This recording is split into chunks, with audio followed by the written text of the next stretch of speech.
আসসালামু আলাইকুম বন্ধুরা। আজকে আমি চলে আসলাম ঢাকা সাভারের নবীনগর এলাকায়।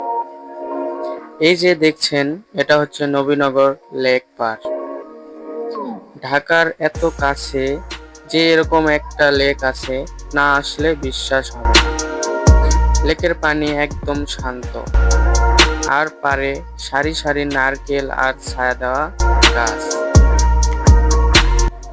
বিকাল হলেই এখানে অনেক মানুষ আসে, কেউ হাঁটে, কেউ বসে গল্প করে। স্টুডেন্টরা ফ্যামিলি নিয়ে সবাই আসে এখানে সময় কাটাতে। ঢাকা সিটি থেকে একটু শান্তি চাইলে, একটু সবুজ দেখতে চাইলে চলে আসতে পারেন সাভার নবীনগর এই লেক পার্কে।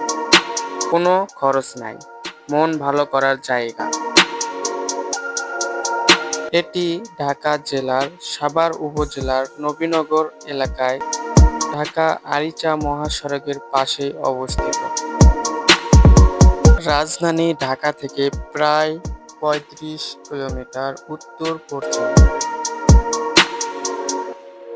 ভিডিওটা ভালো লাগলে শাহিন ট্রাভেল এর সাথেই থাকবেন এবং সাবস্ক্রাইব করে বেল আইকনটি অল করে দিবেন। ধন্যবাদ।